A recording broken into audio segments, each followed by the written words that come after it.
हरे कृष्ण, जय श्री श्याम।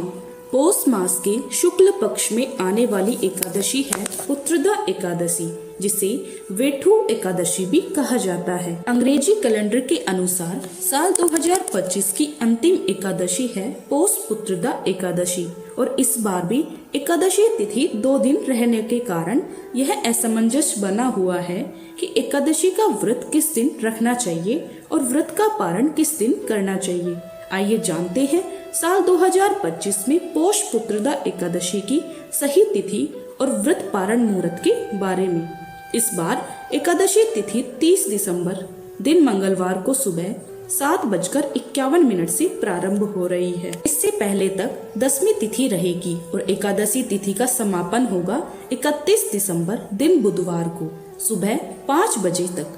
अगर एकादशी व्रत के दिन सुबह के समय 10वीं तिथि भी हो तो उस एकादशी को व्रत रखने के लिए सबसे अच्छा नहीं माना जाता है, लेकिन ऐसा कहा जाता है इस दिन गृहस्थ लोग व्रत रख सकते हैं, लेकिन सबसे शुद्ध एकादशी मानी जाती है 10वीं तिथि रहित एकादशी, यानी सुबह के समय 10वीं तिथि ना हो।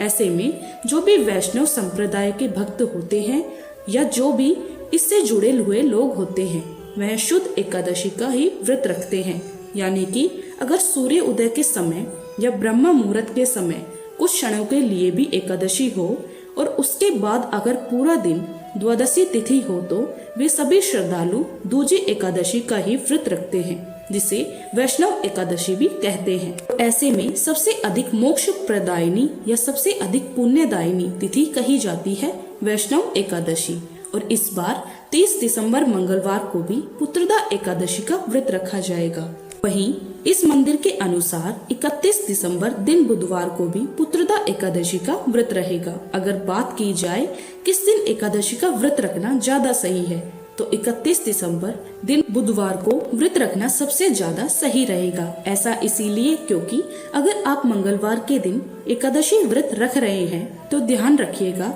बुधवार के दिन सुबह के समय हरिवासर रहेगा। सुबह लगभग 4 से 5 घंटे तक हरिवासर का समय रहेगा और इस अवधि में एकादशी व्रत नहीं खोला जाता है। ऐसे में आपको व्रत दोपहर के समय ही खोलना होगा। अगर आप 31 दिसंबर बुधवार को व्रत रखेंगे तो आप गुरुवार के दिन सुबह सुबह अपना व्रत खोल सकते हैं। आइए जान लेते हैं द्वादशी तिथि और पारण मुहूर्त के बारे में भी। द्वादशी तिथि 31 दिसंबर दिन बुधवार को सुबह 5:01 से शुरू होगी और इसी के साथ हरिवासर का समय भी शुरू हो जाएगा और बुधवार को पूरा दिन द्वादशी तिथि रहने वाली है, जो कि देखा जाए तो देर रात 12 बजे के बाद 1:47 पर, और अगर तिथियों के अनुसार बात करें तो 1 जनवरी 2026 को 1:47 पर द्वादशी तिथि की समाप्ति होगी, यानी कि इस बार बुधवार को ब्रह्म मुहूर्त में एकादशी और उसके बाद पूरा दिन द्वादशी तिथि रहने वाली है। और जब भी दूजी एकादशी का व्रत लोग रखते हैं, यानी जिस दिन एकादशी और द्वादशी तिथि का संयोग होता है, तो व्रत का पारण त्रयोदशी तिथि के प्रथम पहर में ही किया जाता है, जिसका कोई दोष भी नहीं लगता है। ऐसा शास्त्रों में भी वर्णित है। अब जो श्रद्धालु 30 दिसंबर मंगलवार के दिन एकादशी का व्रत रखना चाहते हैं, उन्हें 31 दिसंबर बुधवार को केवल दोपहर में 1:26 से 3:31 के बीच ही व्रत का पारण करना होगा।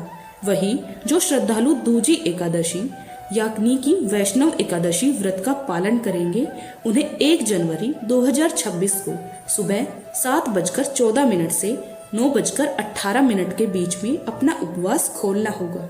भले ही पारण के दिन द्वादशी तिथि सूर्योदय से पहले ही समाप्त हो चुकी होगी, लेकिन फिर भी व्रत का पारण इसी समय किया जाएगा। यह थी आज की वीडियो।